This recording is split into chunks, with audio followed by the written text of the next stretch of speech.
Welcome to the Horse Talk Show. You never heard of a talking horse? With your host, Louisa Barton.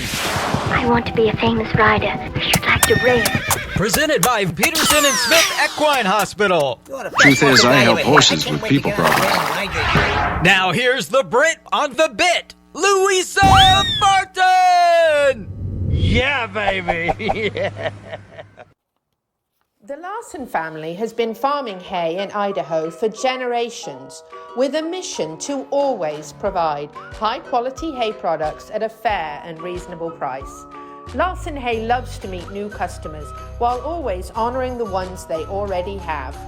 Find Larson Hay on the web at larsonhay.com, like them on Facebook, and definitely visit one of their locations. Larson Hay, Idaho's finest alfalfa, and our television broadcast sponsor.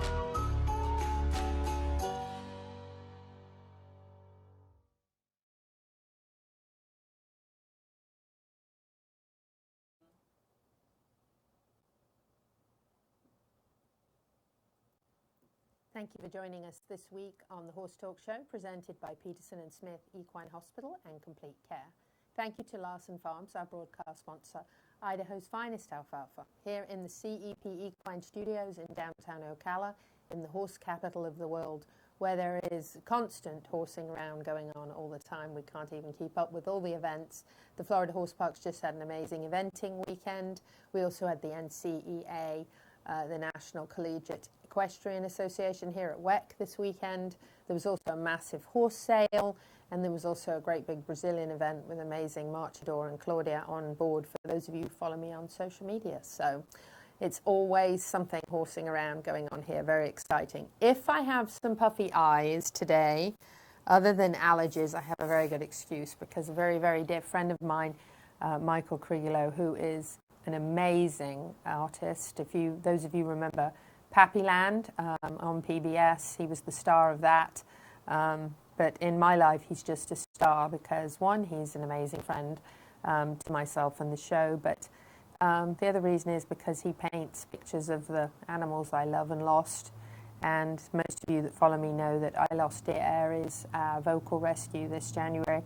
And I gave Michael a painting, a photograph rather, of her, and he handed this to me this afternoon. I'm very glad Edward was here, my son, because I got a really big hug and had a good cry. So if you want to see my my reason for puffiness, for those of you who knew Aries, this is an absolutely amazing likeness of her.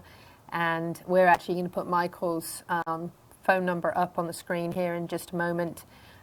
Because if you have an animal you love or an animal that you've lost, I can't think of a guy who can do a nicer, better job at painting a likeness of them, whether you want to just treasure it because you love the animal or if you lost the animal. All he needs is a photograph, and he is incredible. So this is Aries. I want to thank you, Michael. Michael's number is up on the screen, 352-789-0478. If you want to reach out to him, and he can do an incredible likeness of your animal as well. So thank you, Michael, very much. And Aries thanks you too. It's beautiful. We've got a few mentions, but some amazing news today. At the OBS sale here in Ocala, Amar Zidane, who was the owner of Medina Spirit, who raced under his colors in the Kentucky Derby and the Breeders' Cup, purchased a horse today at OBS from Top Line Sales from the Gladwell family. Congratulations to Jimbo and Tori on the sale of this Uncle Mo incredible horse for $2.3 million. Amar Zidane, go get it. We hope to see that horse winning some big races. There is Amar Zidane actually at the, was that the Preakness? I think it must be. And with Gail Rice there and Christy Whitman, who of course both had a big hand in breeding and training Medina Spirit here in Ocala. Amar Zidane is a lovely man. He actually acknowledged me at the Breeders' Cup, which was very nice, remembered my name. And he is a neat guy. He was there with Bob Baffert, and the actual underbidder was Coolmore, who own Uncle Mo, the stud. So I'm sure Coolmore wanted to get their hands on this amazing horse as well, but they were outbid by a Mazadan. Now this horse will belong to him, and I believe it was a $250,000 yearling purchase that sold for $2.3 million at Ocala Breeder Sales Day. I think the highest ever at Ocala Breeder Sales was a horse that Bobby Dodds sold for $2.4 million. So I think it's just under the highest ever. So pretty exciting stuff. Congratulations to Mazadan, and we hope to see this horse go on and do great things. Don't forget May 8th at the Florida Horse Park. We're a media sponsor with the Florida Horse Park, and they are an absolutely incredible facility. They are going to be running an all-for-charity superhero 5K run for Rovera. The Rovera family are dealing with a medical concern and issue right now. All proceeds will directly benefit the Rovera family. There is a 1 mile option as well. You must register. It is from 9 to 12 noon on May the 8th, and you can be there at 8 to register, and it will be $25 a participant. Groups are welcome. If you would like to support the Rovera family from a distance, donations actually can be also just given, and they will go directly, and the information's on the screen there for you. Equine Initiative is this week, presented by Piranha, of course, who are in their 50th year. This event, April 21st, 2 p.m., is our normal Equine Initiative meeting for the CEP, and also a Vanna 101. This is going to be at the Gypsy Gold Farm, and that is actually the number 1 thing to do in North Central Florida, and the number 13th thing to do on TripAdvisor in the entire state of Florida, including all the Disney parks and everything. It's a real history lesson, a step back into learning about the gypsy world from the American, Dennis Thompson, who actually brought the very first 16 gypsy Vannas to America and got them registered as a breed here, and has been breeding them ever since very successfully. He's got mule mums out there. It's a really neat place to visit and quite an experience, and a little bit of a history lesson too. So you've got to check out that tour, but if you're a CEP partner, you're going to come out and join us. And Maria from Midnight Rose will also be doing a demonstration on a horse, so you can learn how to do a horse massage. Extreme Mustang Makeover is coming to Ocala at the Southeastern Livestock Pavilion. It's going to be at the end of the month. I'm sadly, well, I don't want to say sadly, gladly I'm going to be in Lexington, but I'm sadly going to miss this amazing event, being a Mustang owner myself. But Friday, April 29th and Saturday, April 30th, Gigi will be at this event, getting some interviews and some footage so that we can share the Extreme Mustang Makeover with you, the show after we get back. And I know that'll be very exciting. These trainers have only had these Mustangs from the wild for 100 days, and you get to see them in action. And I think a really exciting event, and a great way to show the versatility and truly how wonderful the Mustang horses are. So go get one, adopt one yourself.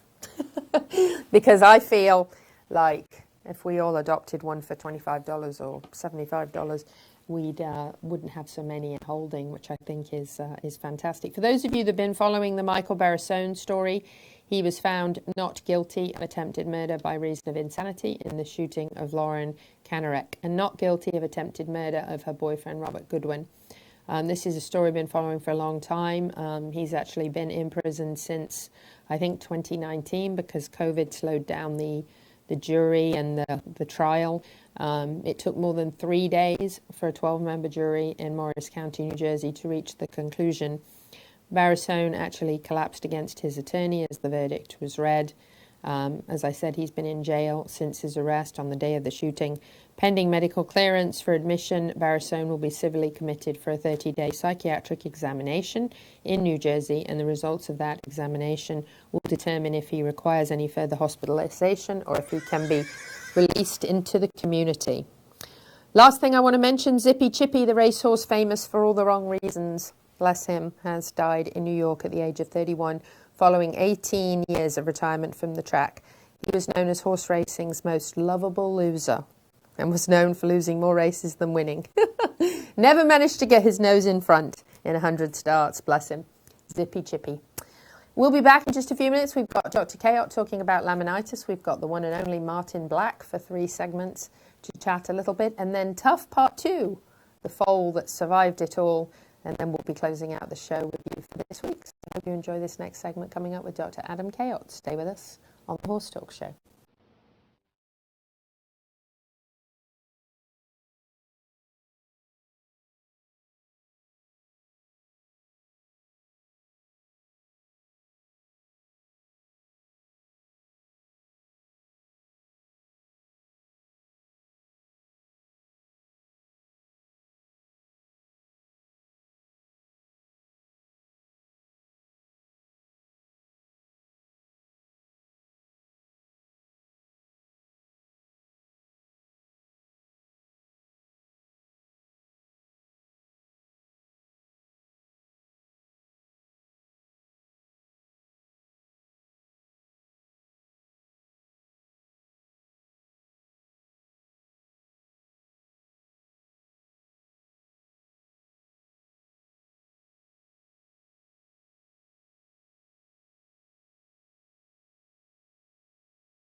This show is brought to you in part by DAC Vitamins and Minerals of Florida. All horses need a solid immune system, excellent joint support, a healthy gut, and DAC has all the vitamins and minerals they need with the NASC stamp of approval.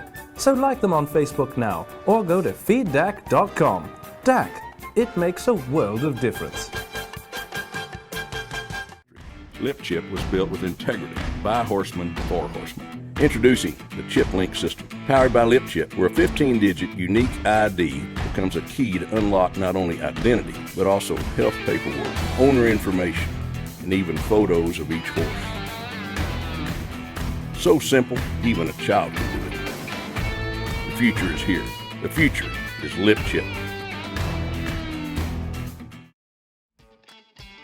Enhance your horse's performance, fitness, strength, and rehabilitation with state-of-the-art equipment. ETI treadmills offer the finest European engineering, the highest quality filtration, and no chemicals are required. Follow Equine Therapy International on social media or at equinetherapyint.com. Equine Therapy International provides technologically advanced therapy for horses worldwide.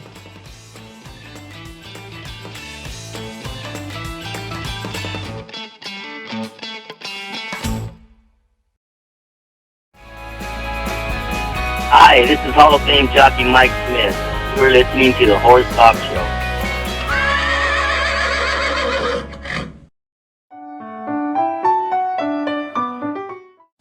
I'm Louisa Barton for the Horse Talk Show and Equus Television here at Peterson Smith Equine Hospital and Complete Care in Ocala, the horse capital. We have Dr. Adam Cayot here with us, and throughout our interviews, laminitis pops up a lot because sometimes that is, unfortunately, the end result of a problem that a horse has. So I'm going to get Dr. Cayot to tell us what laminitis is. We saw a lot of fat ponies have it in England, on lush grass. Yeah, it was quite common. Two types of ponies, ones that have foundered and ones that will. That's what it is. That's it. That's true. So laminitis. Laminitis is just a medical term of inflammation of the lamina. The lamina are these finger-like projections that hold the coffin bone or P3 in place in the hoof. So it attaches from the coffin bone to the hoof wall, and they interlock, and that is your lamina. Horses can get laminitis from basically any stressful event on their body. They can get laminitis from being really sick. They can get laminitis from overeating. They can get laminitis from overexertion. They can get laminitis from just about any stressful event. Luckily, that doesn't happen that way generally. Generally, there's some metabolic issue or something that drags them to that point.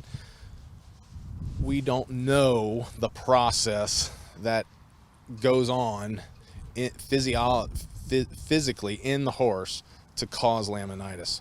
We know things that will lead to it, but we don't understand the process even in 2022 of how it all happens, what reactions occur in the body that lead this horse to having laminitis. Certainly we know different things that can lead to it, but we don't understand why, which makes it very difficult to treat.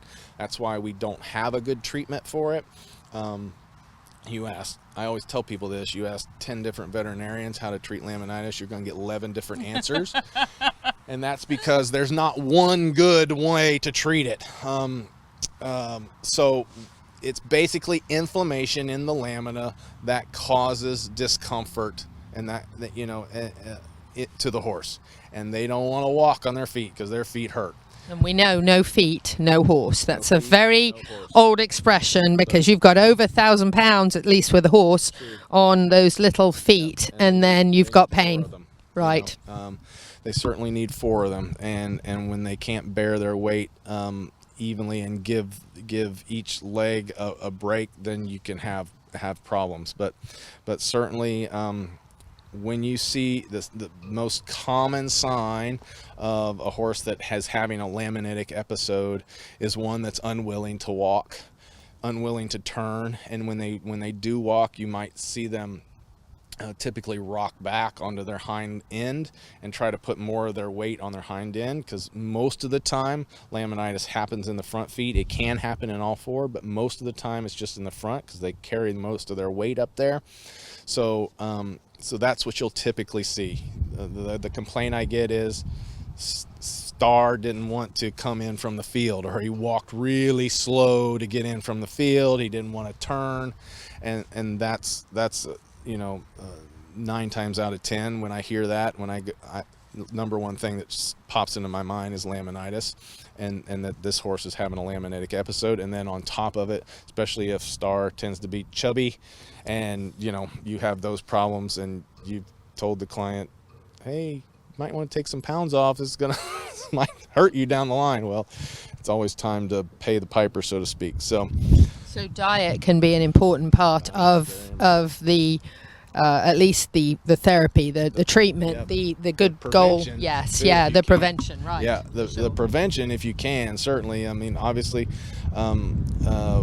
we've talked about metabolic problems before on this program, and that's a big cause of laminitis. So that sort of thing for sure.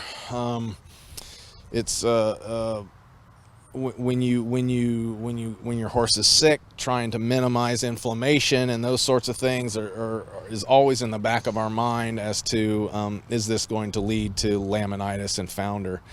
Once the laminitis gets so bad, I say the horse is foundered. That's when the lamina actually fail, so they die, and then the coffin bone then begins to rotate, because you have flexor tendons on the back of the coffin bone that are always pulling against the coffin bone. That's why it rotates down like this. The lamina are not strong enough, not healthy enough to keep that coffin bone in place. And in the end point of that, if it's not managed or able to be dealt with, is a lot of times the coffin bone starts poking down through the bottom of the foot, which is extremely painful for the horse and basically unmanageable at that point. So we try to prevent that from happening.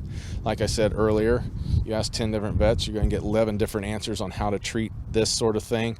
I try to get really aggressive about the inflammation and try to get the inflammation out. If you get the inflammation out, blood flow can come to the area. So I'm really aggressive with anti-inflammatories, bute, banamine, soaking the feet in ice water. Horses can stand in ice water for a long, long time. The physiology proves that they can do that. They can handle it. They don't get frostbite on their feet for whatever reason. They can stand in snow all, forever, and you don't have to worry about getting frostbite. Now they get frostbite. That's an interesting horse fact. Yeah, right? They can stand in the snow and they don't have to worry about it. So you can keep them in ice water for a long time, and that's one of the main things that helps with that. So that's what I tell my clients that have it. Or ice boots. Anything to get ice up around their foot and keep that there would help.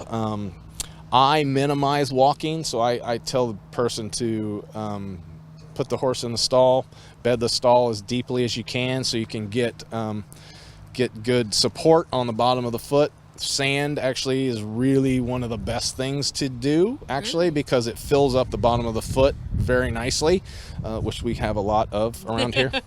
We do. So that helps. But if you can't get sand, just a nice thick bedding to help support the foot. I don't generally jump on magic, shoeing or anything like that initially until we start getting some rotation and it becomes more of a chronic issue. Then I'll resort to some therapeutic shoeing and that sort of thing. But I try to jump on the inflammation. If you get that taken care of, a lot of times I've had a lot of success with that. Certainly in 20 years, I've had some losses too, but for the most part, I've had decent outcomes by doing that, and that's what I try to do. But prevention, if you can prevent it, especially in the chunkier, easier keeper horses, that saves a lot of heartbreak and So a lot like people, if we avoid the weight, we avoid a lot of the concerns, everything from arthritis to laminitis or anything. Obviously, the lighter the horse or pony, the better, which is why ponies are predisposed to it so much, because they tend to get plump so easily. Yeah, their ponies are meant to live on scrub grass and nothing else really. But we love them, and we give them treats, and they're so cute and stuff. And when they're pudgy, they're cute. Yeah, it's not exactly. Good for their it's health. not good for their Not health. good No. So when the coffin bone actually rotates and starts to push down, there isn't a lot that can be done. Is that right? And the outcome is not good, right? Not a whole lot. I mean, you'll hear instances where some veterinarians have gotten aggressive and cut the tendons to help prevent that. I personally have not had great luck with that. Those horses, I think, tend to be pretty painful after that happens, and I haven't had very good success with that. There's a lot of stuff out there on laminitis if you start looking, and catching it early, correcting the problem, getting the veterinarian out there and getting rid of that inflammation is key to success. That was the wrap-up sign, so we got to go. But that was laminitis with Dr. Adam Cayot at Peterson and Smith Equine Hospital and Complete Care. Louisa Barton for the Horse Talk Show.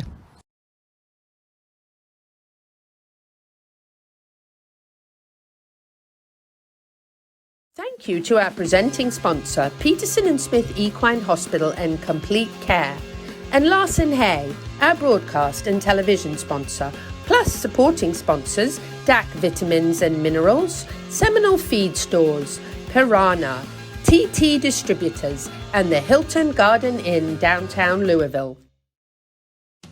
This show is brought to you in part by Seminole Feed Stores, family owned since 1934. Manufacturing fixed formula horse feeds with mindful monitoring and quality ingredients right here in Ocala in an all-natural, non-medicated feed mill. Seminole Feed, simply the world's best and safest feed. Like them on Facebook now or find them at SeminoleFeed.com.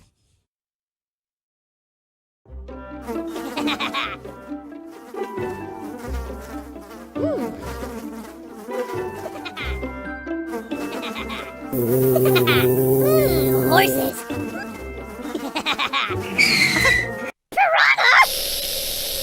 Oh no! Oh, the humanity! Oh, piranha.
Hi, this is Hall of Fame jockey Mike Smith.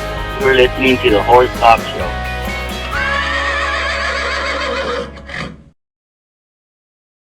I'm Louisa Barton for the Horse Talk Show and Equus Television. Here at the home, I have very good friends of ours, Jackie and Nick Demerick. And the first time I had ever honestly heard the name Martin Black was from Jackie Demerick some time ago when she said everything she does with her brilliant thoroughbreds who make it into the top races every year, Martin Black was who she learnt from. That was where the foundation that she uses comes from and uses on all of her very successful horses when she starts them in the round pen. And then, of course, they go on to Nick. And it's a real honor to be here at their home today and to have a chance to talk to a rancher. That's the label that we're going to give him, a rancher, Martin Black, who also happens to do some phenomenal clinics and has some incredible books. So he's an author too. But I'm sitting here with him and we're going to chat a little bit about kind of how it all began. And it begins a long time ago, generations back in his family on both his mother and father's side. Horses and ranching and cattle were kind of always part of their life. So Martin grew up with that. and has continued to evolve throughout a number of different changes and become very, very successful, and given people like Jackie and Nick and so many others a wonderful way to start horses. Martin, it's lovely to be here with you. Tell us a little bit about your family to start with. Both sides of your family have been around horses and cattle and ranching for a very long time. Well, they were both basically pioneer families in Idaho in the very early days. They were came to Idaho decades before it was a state, when it was a territory. And we was in a part of the country that wasn't watered very well. It was desert country. And so it was mostly sheep and horses, and we never had anything to do with sheep.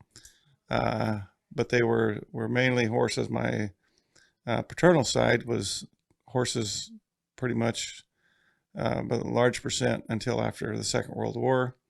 And my maternal side was kind of equal numbers of cattle and horse. They sold a lot of beef to the mines and whatnot. And so horses have been there from the very start. That's how they made their living, raising horses. And most of them that they marketed were started horses or horses that had minimal amount of handling.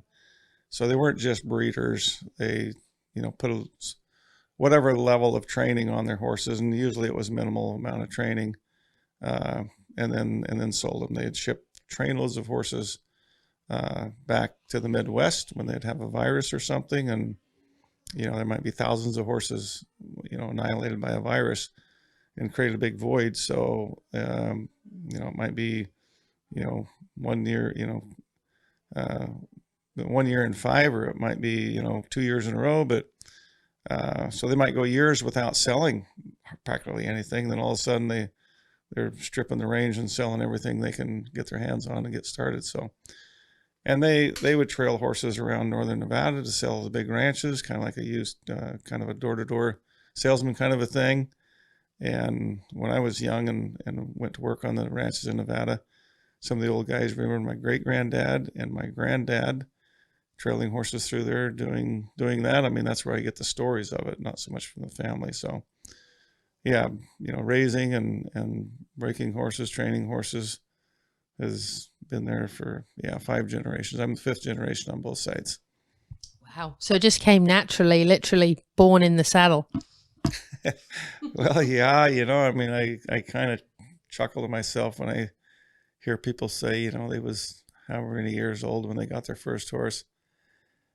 It's like, I don't remember when I started walking. I don't remember when I rode my first horse. And, I look around, at the family and, hear mom's carrying a kid on the saddle in front of her when the kids are in diapers. So I guess that's probably what it was with me. And I mean, that was normal. That wasn't, anything unusual. And, my kids, they're kids ride. And, as soon as they're 3 years old, they're got their horse and they're following along. You lead them for the first summer, and the next summer you turn them loose and the horse just kind of follows you. And, by the 3rd summer, they're getting around the cows themselves, and here they are 4 or 5 years old. So it's just, you grow up doing that and you think it's normal. You don't know any different. So, yeah. So when you see people like Nick and Jackie DeMerick, who are kind of icons here in the Ocala, Marion County area and beyond, across the country and the world in racing, for the wonderful start that they give racehorses. One of the things I've always commented on is how young racehorses are done with their career. You're a hunter jumper and your horse is 12 and it's considered young, but in racing, majority of them, if they're super famous, like so many of their graduates, they're going to go to the breeding shed very young. Maybe they go to 6 or 7, then they need another career afterwards. And don't you think the foundation of those horses is so important, not only so they can be successful in racing, so that they can indeed go on and perhaps have a second career and not have to learn all of that at 6 and 7, have that in the foundation and the grounding and the ground before you're even on the horse. So important. It must be wonderful for you hearing that Jackie gives you so much credit for the methods that she uses and seeing their success.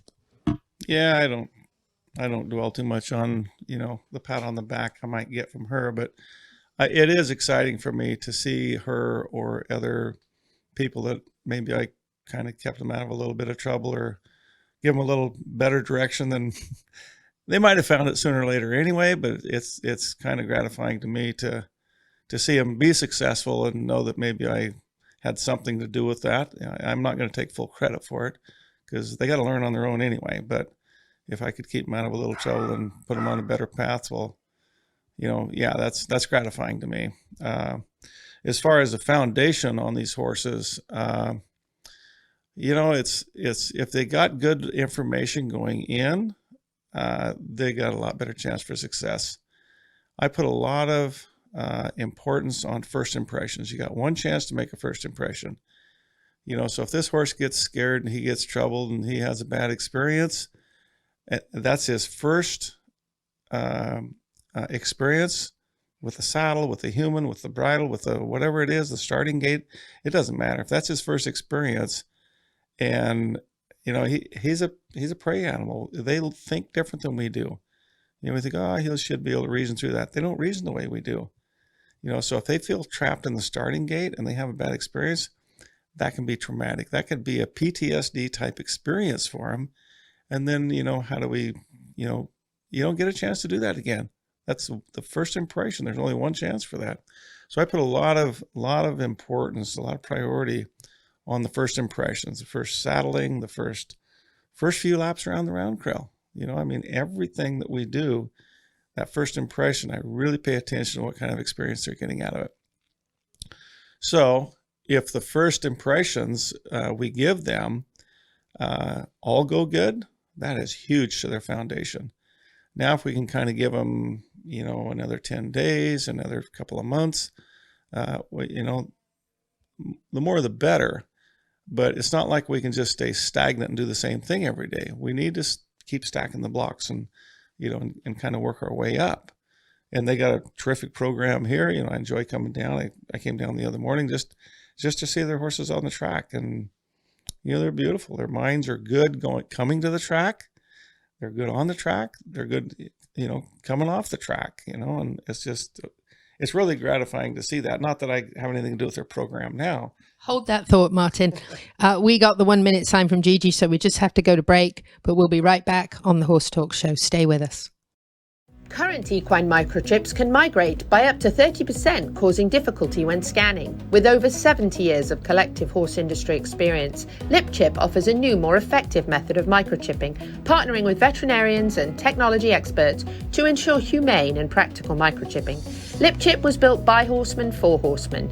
Nowadays, the performance horse industry is in need of both integrity and transparency. LipChip is the future of horse microchipping, with cutting-edge technology functional for every discipline. Find LipChip on social media, and for more information, lipchipllc.com. The future is here. The future is LipChip. This show is brought to you in part by DAC Vitamins and Minerals of Florida. All horses need a solid immune system, excellent joint support, a healthy gut, and DAC has all the vitamins and minerals they need with the NASC stamp of approval. So like them on Facebook now or go to feeddac.com. DAC, it makes a world of difference. World-class equine rehab promoting faster recovery is available at the Equine Performance Center Ocala. Hyperbaric oxygen therapy, an underwater treadmill, a saltwater spa, an aquapacer, magna wave, a vibration plate, swimming pool, massage and laser therapies. With post-surgical care, memberships, packages and BOGOs, EPC delivers a rejuvenated horse through proven and innovative rehab. Like Equine Performance Center now on Facebook and find them on the web at epcrehab.com. The Larson family has been farming hay in Idaho for generations, with a mission to always provide high-quality hay products at a fair and reasonable price. Larson Hay loves to meet new customers while always honoring the ones they already have. Find Larson Hay on the web at larsonhay.com, like them on Facebook, and definitely visit one of their locations. Larson Hay, Idaho's finest alfalfa, and our television broadcast sponsor.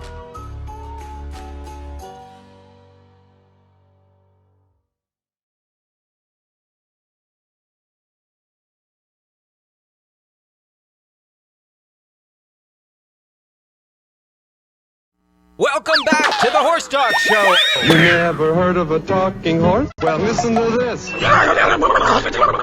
With your host, Louisa Barton. What does it feel like to be in love with a horse? Presented by Palm Chevrolet, your hometown Chevy experience. Back in the saddle again. Now, here's your pretty Louisa Barton. You're fab. You're switched on. You're a bit of all right. Yes. Yeah, baby. Yeah. Back on the Horse Talk Show, and we are here with top horseman and rancher Martin Black. We're excited to meet him here at Jackie and Nick Demerick's house this evening and have a chance to chat to him a little bit about what he does with horses. We've been talking a little background on him, his family, a little bit about Jackie and Nick's success, putting a foundation on a horse and the importance of that. I want to switch it up a little bit now and talk to Martin about his clinics. And Martin, when you do a clinic, or you're a clinician and you were in that role, what would differ if I was to come to your clinic over maybe the majority of the other clinics that are out there? Well, it depends on who you went to, I guess. There's a lot of clinicians out there that I'm not that familiar with what they do. I don't follow them on the internet. I don't go to that many clinics and look over the fence. There's a few of my friends that are clinicians, and I might try to go visit them, and catch up with them when they're in town, or we cross paths on the road or something like that. So, some of them, my friends that are clinicians, we go back into the ranching days. We worked on the ranches, as young cowboys. And so, they come from a real similar background, some of the same mentors, just a lot of the same experience. So, the teaching part of it, we all kind of had to learn to do our own thing there. It's not like we went to the same university to learn how to teach first grade or anything like that. So we've kind of developed different things there, maybe. But I would say that, there's not even a handful of guys that I put in that category. But I think our teaching is somewhat similar there. And then there's the rest of them. And I don't know where they came from, and I don't mean to say that we got it figured out and they don't, because a lot of them are making more money than I am. That's not what it's, that's not what it's about. But we all got our own methods, and I'm less familiar with what a lot of the other big name clinicians are actually doing, because, like I say, I don't follow them on the internet, and I just do my own thing. So, but what I'm trying to do is just like with my colt starting and whatnot, it's very important for me to, for the horse to have a good experience. And if there's any way possible, I try to make it a good experience for the people. In other words, I don't push them to where they're uncomfortable. Well, I should take that back. They might get uncomfortable to start with. I'm sure that there's plenty of them will tell you I push them out of their comfort zone, but that's the way I school horses. There's no learning in the comfort zone, and there's no comfort in the learning zone. So we got to get out of that if we're going to do anything different. Otherwise, we're stagnant. We stay right there. We never leave the shade tree, but you got to get out of the shade tree to go find something else. So I will push my clients, my participants, to a level, but it's like I have confidence they can stay safe, their horse can stay safe, and they will have a learning experience, and they might be holding their breath, they might even cry, but at the end of the clinic, they're better off for it. So what's one of the biggest challenges you've had? Have you had a very difficult horse? Have you ever come across one that's really thrown a challenge at you? Well, there's always that horse that took more work. But as far as the horse I didn't know what to do with, no, I didn't have to, get to a point that I don't know what to do with this horse, and, I got to go find somebody else, to fix it, or nothing like that. Because, I've just growing up, I've seen a lot of different methods, and by the time, I've left home, I could get it done one way or another. It might not be pretty and I might not be proud of it, but we'd get out there and get back at the end of the day somehow. So that same kind of philosophy, and it wasn't an option to say I quit or to say I can't. That wasn't in the vocabulary. You're going to do something. You better make it work. You might break things and tear things up and have to fix them later, but at least you tried and you got something done. So that's just how I was raised.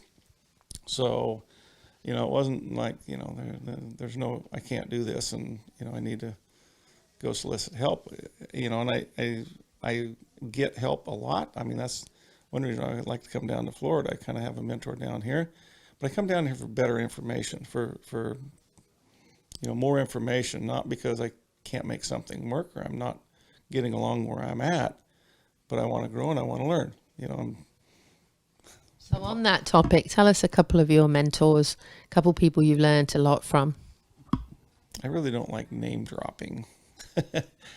I'll say this though, I've been asked who my 3 most important mentors are, and I responded with these 3 names, and they're like, well, what about so-and-so and so-and-so and so-and-so? And I said, yes, I learned a lot from them. But as human beings, they either wasn't good to their family or they wasn't good to people, their morale. It's not just about the horsemanship. And the 3 people that I, would put at the top of the list, and of course, everybody would expect Tom Dorrance. Mm-hmm. That's a big name. But another name that is lesser known is Gene Lewis. Mm-hmm. And he's my mother's first cousin. He was raised on the family ranch and came to California and in the jumping horse world in the 50s and 60s, 70s even. He was a big name. A lot of horses went to the Olympics that he trained, and of different countries. He had, when I was working for him in the 70s, he had 4 different countries buying horses to go to the Olympics that he trained. Wow. United States, Japan, Mexico, and Canada. So, for a little ranch cowboy from Idaho, he made a splash in the jumping horse world. And the other one is my great uncle, my grandfather's brother. And he was one of the top horsemen in that area. But he was really influential to a lot of people in the Northwest and the Great Basin area. The thing that the 3 of them had in common, you never heard them criticize anybody. They would not, you just couldn't, they could be in a room in the bunkhouse with people criticizing people. They wouldn't chime in on it. But they seen the good in every horse. They seen the good in every person. And there's some other mentors that I can say I learned a lot about horses, but as a human being, they weren't in the top 3.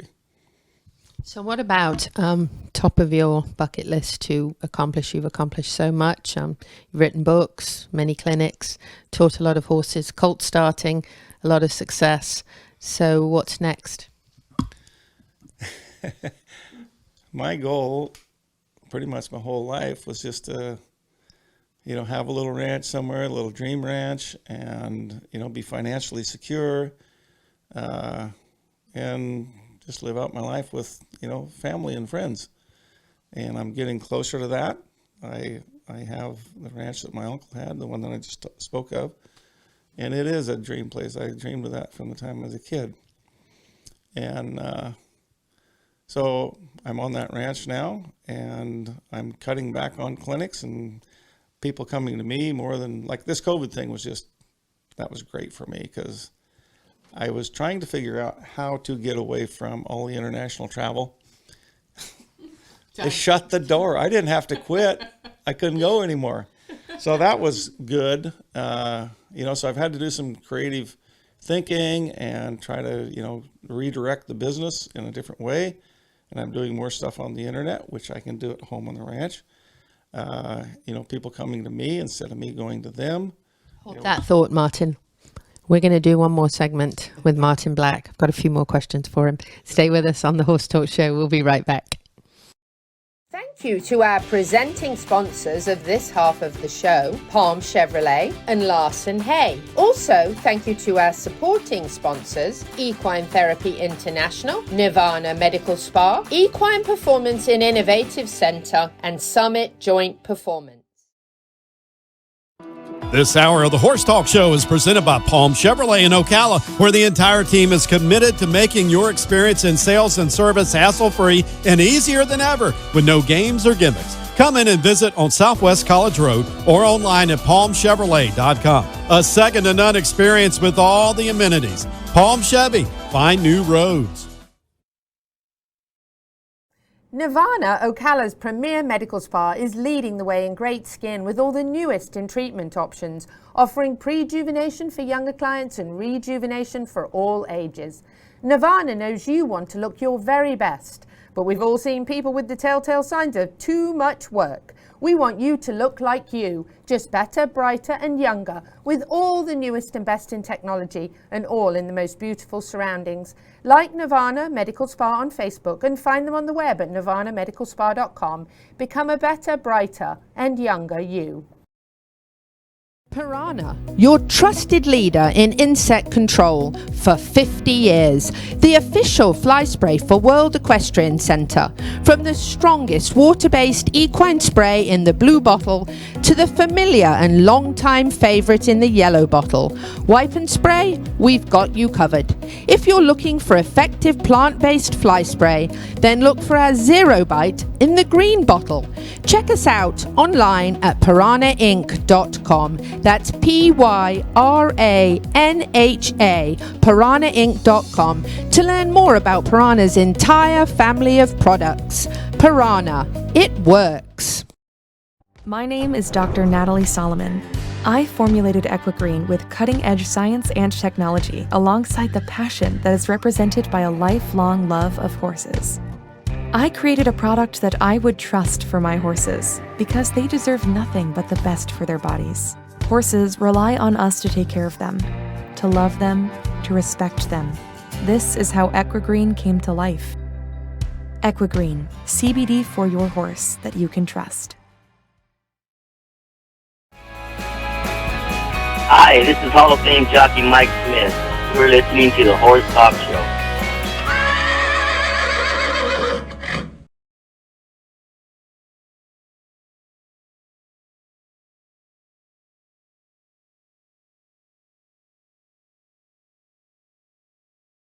Louisa Barton for the Horse Talk Show and Equus Television on all smart TV networks, here at the home of good friends of ours, Jackie and Nick Demerick. And the wonderful, wonderful honour of being here with rancher Martin Black, who does some clinics, written some books, had some great success with starting colts, and is the foundation that Jackie Demerick uses to start her thoroughbred babies that always make it to the top and the best of the best in horse racing. And that kind of brings me to a topic I'd really like to ask you about. You wear a cowboy hat and boots. You're a rancher. You grew up out west and learnt the cowboy way of life around the cows. But there are people in thoroughbred racing that are using your teachings for the foundation to start racehorses.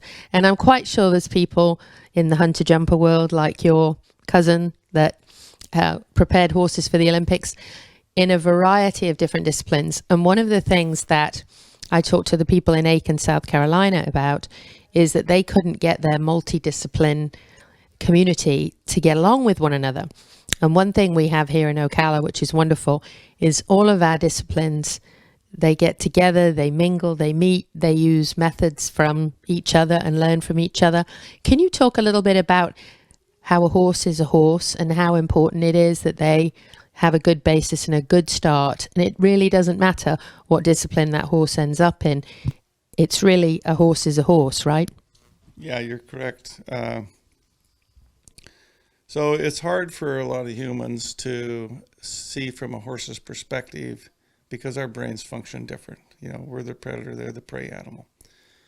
And so that's one thing for years, and this is something Tom Dorn's, kind of put me on to, is we got to see it from their perspective.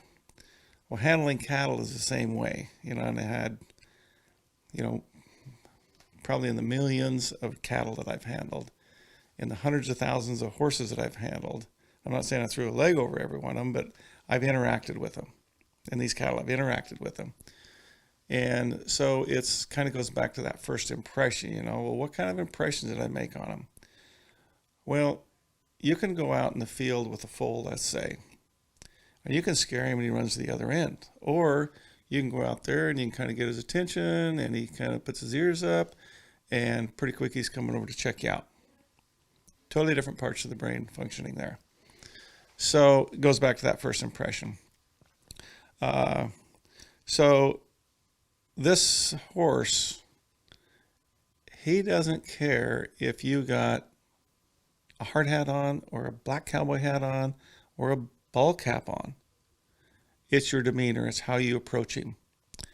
He doesn't care if you put a Western saddle on, an exercise saddle, or a dressage saddle. It's how you approach him with it. How it feels to him, the impressions you give him. And you get on, he doesn't care if you have big Western spurs or a riding crop or something. They have a totally different judging system than the people we're talking about, right? I won't mention disciplines, but there's disciplines that look down on cowboys. And not that all cowboys, deserve, a lot of respect. But what's a cowboy? Truck drivers and country western singers and that's TV radio host. TV. What is it? And that's why I don't even like to get into labels. When you say, "Are you?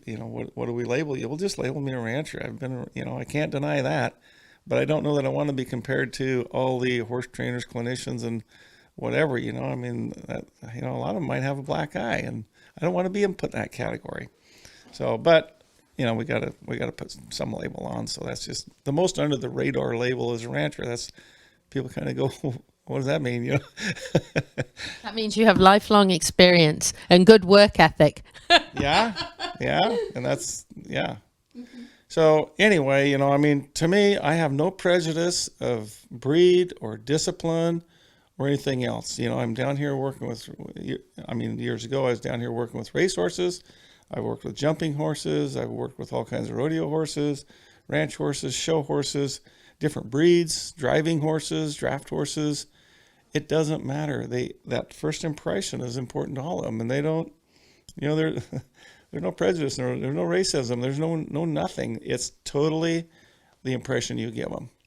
So it's people will judge you the same way, but we have our prejudice, because they've had experience with this person that wears a cowboy hat or has this color of skin or whatever. People are way quicker to develop prejudice than horses. This is true. This question might throw you. Yeah. Have you ever worked with a donkey? Because if you have, I've got one for you. A donkey. A donkey. No, I've worked with donkeys, mules, more with mules, and I really have fun with mules. I got a pair of mules that I own. Yeah. Good, because I have a naughty donkey for you. A naughty donkey. Yes. A lot of donkeys can be naughty. Yes. And like mules and donkeys, they just think a little bit different. And if somebody's smart enough to know how to get around a horse, they got to be even smarter to get around mules. Mules will teach you what you don't know about horses. So true. How about a funny story? Have you got a funny story for us? Oh, geez. You kind of blindsided me there. A lot of my funny stories I couldn't tell to the public. Oh, yes, you can. Is this a family show? Not right now. Anything happened to you on an adventure? The problem is the cowboy sense of humor is a little out there and, a little crude and primitive for what most of the public is, susceptible to. So probably a little like the British humor. I'm not familiar with the British humor, so. Nick can tell you a little about that, I'm sure. When somebody gets bucked off, we laugh. And we might laugh till we have tears in our eyes, depending on how big a wreck it was. But we finally get done laughing. And then we ride over there to see if they're still breathing or if they're conscious. And, of course, if they got back up, we just keep laughing and catch their horse and bring it back to them and everything. And, okay, so I'll tell you a story. So one of the first clinics that I went to with Gene Lewis, okay, so he's my mother's first cousin. They hadn't seen each other for however many years. And Gene is giving a clinic for one of the wealthiest families in Idaho's wife and granddaughters in their own private, heated indoor arena in Boise. So my dad was telling Gene about this horse, this big 16-3 hand thoroughbred 3-year-old colt that I was riding. And he was kind of special, you know, really learned fast and pretty typey horse. And would Gene be interested in him as a jumper? Well, he said, load him up and bring him over. So we threw this horse in the back of this pickup with stock racks on, hauled him over there in the winter, and jumped him out on the icy driveway. And anyway, rode him in there, and I'm riding around with my stock saddle on. And here's all these, you know, very wealthy family and their girlfriends, the grandkids' girlfriends, you know, 6, 8 girls. And this gal comes around there to come to a jump, and this is a very familiar picture in the jumping world. Comes up there, just slams the brakes on, refuses to jump. And I don't know that I'd ever seen anybody actually jump at that point in my life. I was like 14 years old. And this gal comes off this horse, thumbs hook the bridle, takes the bridle with her, and comes off, and a leg on each side of the jump, and she's straddling the jump, and her toes are about 6 inches from touching the ground. Well, this warped cowboy sense of humor, I just busted out. That was one of the funniest things. And nobody else laughed. So I'd have been right there with you. And I'm the odd man. I mean, this is pretty important people in this barn, and here's this idiot over here with a black hat on, just busting the gut. And I kind of look around the room, and I'm thinking, okay, maybe I should get coffee. It's one of the things you go. It's a good one. Martin Black, I want to thank you so much for taking the time to talk to us on the Horse Talk Show. It's been a lot of fun. We've learned a lot about you, and definitely going to follow you. And thank you to the Demerics. Don't believe everything here and only half of what you see. Martin Black here at the home of Jackie and Nick Demerick. Louisa Barton for the Horse Talk Show.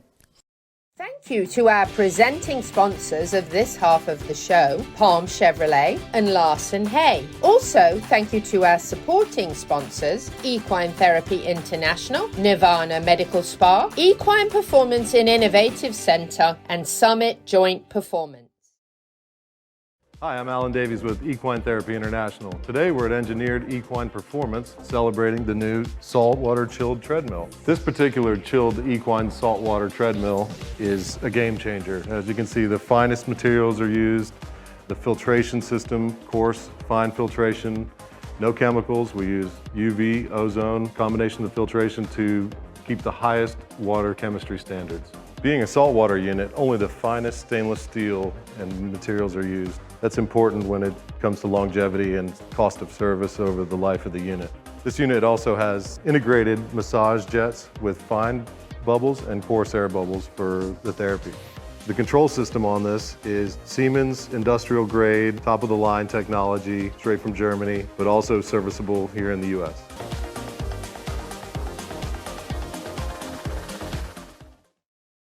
World-class equine rehab promoting faster recovery is available at the Equine Performance Center Ocala. Hyperbaric oxygen therapy, an underwater treadmill, a saltwater spa, an aquapacer, MagnaWave, a vibration plate, swimming pool, massage and laser therapies. With post-surgical care, memberships, packages and BOGOs, EPC delivers a rejuvenated horse through proven and innovative rehab. Like Equine Performance Center now on Facebook and find them on the web at epcrehab.com. This show was brought to you in part by TT Distributors, dedicated to bringing their customers the largest selection of quality horse supplements, products, and farrier supplies in Florida at affordable prices. Also online at ttdistributors.com. This show is brought to you in part by Summit Joint Performance, promoting a healthy, thick synovial fluid, decreasing inflammation in the joints and improving the cushioning properties of the cartilage pads. All age horses can benefit from Summit Joint Performance.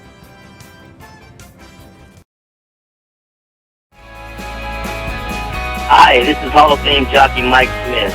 You're listening to the Horse Talk Show.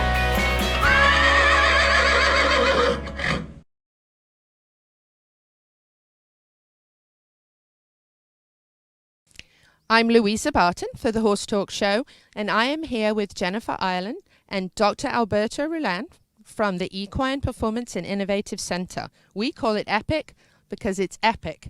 And this story is certainly epic. We're talking about Tuff.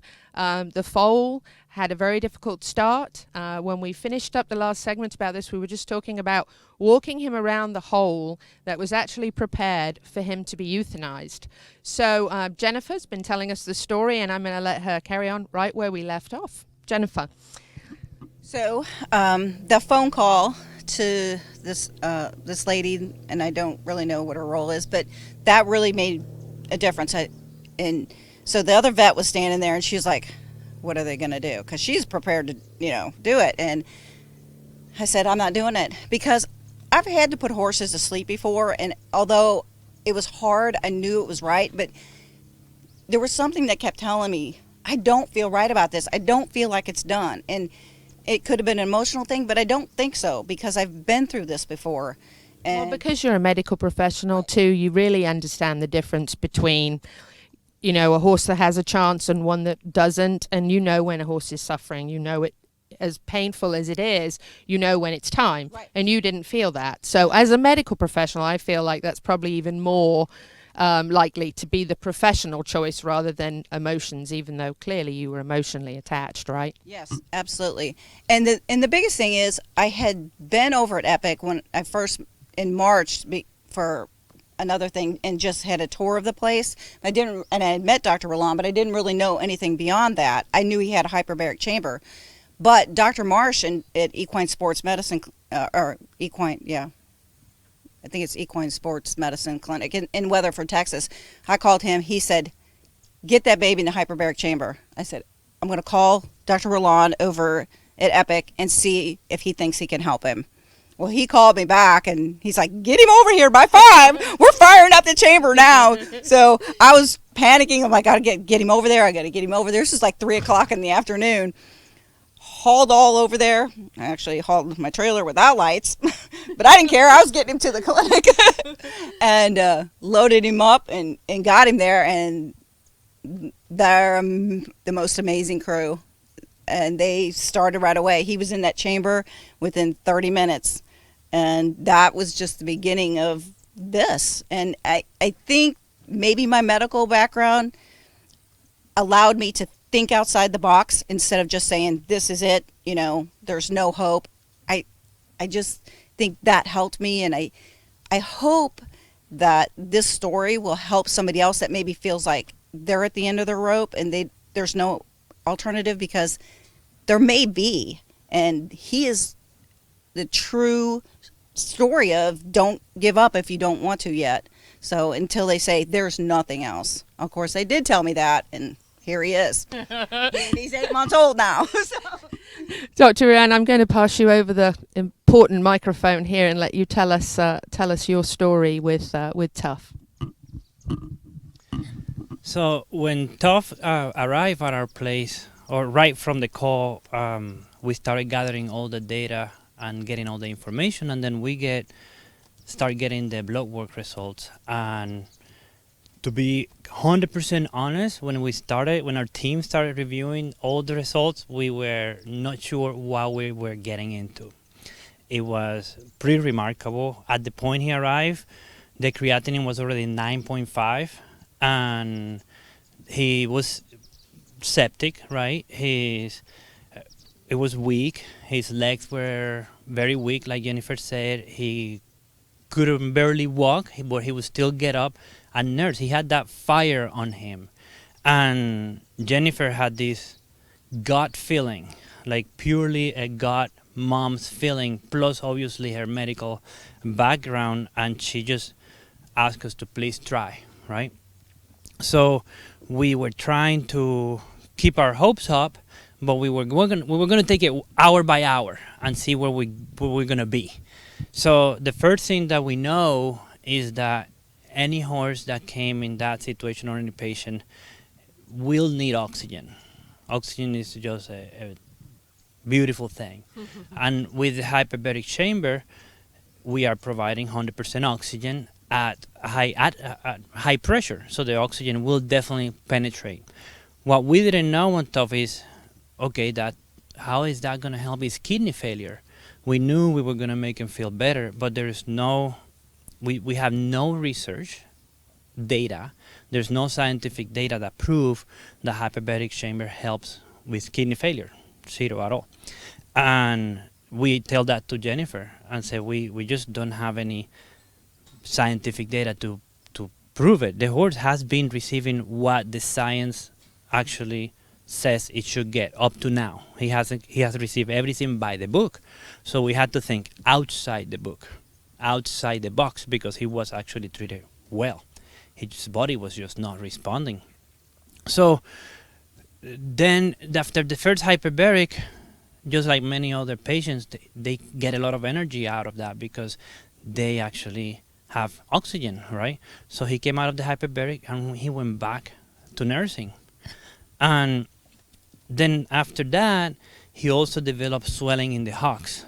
And that was another concern that happens with septic foals, right? Because they can get septic joints.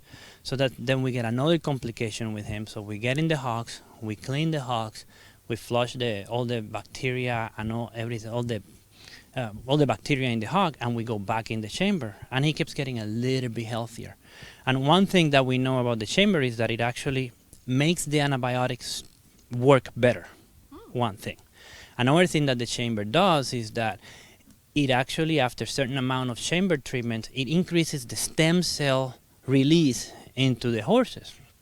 So there's some beautiful research on people where the hyperbaric chamber stimulates stem cell production. So just based on those two facts that we knew, and Jennifer's gut feeling to keep going, we just kept going.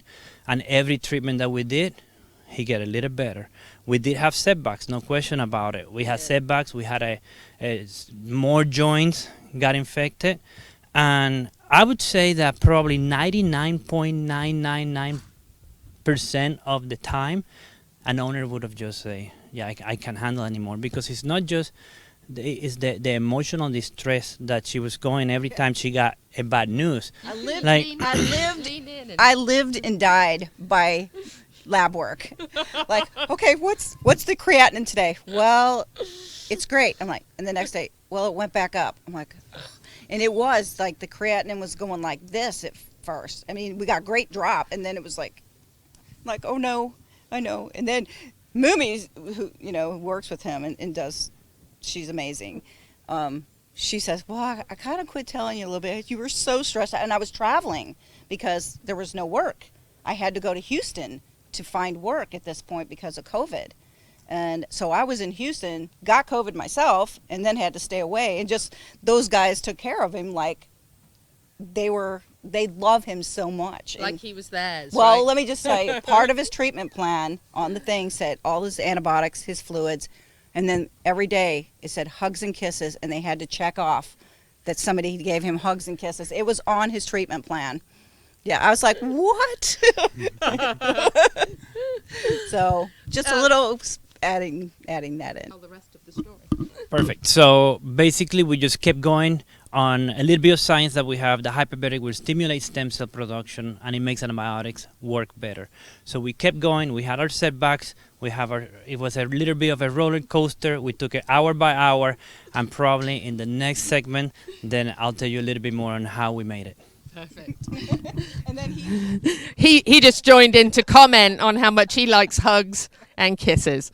Louisa Barton for the Horse Talk Show. Make sure you tune in for the rest of this fantastic story about Tuff.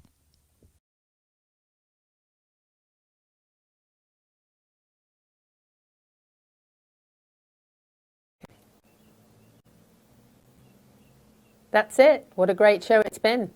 Whether you're horsing around in Ocala, Marion County, Florida, the horse capital of the world, or not, happy horsing around until the same time next week.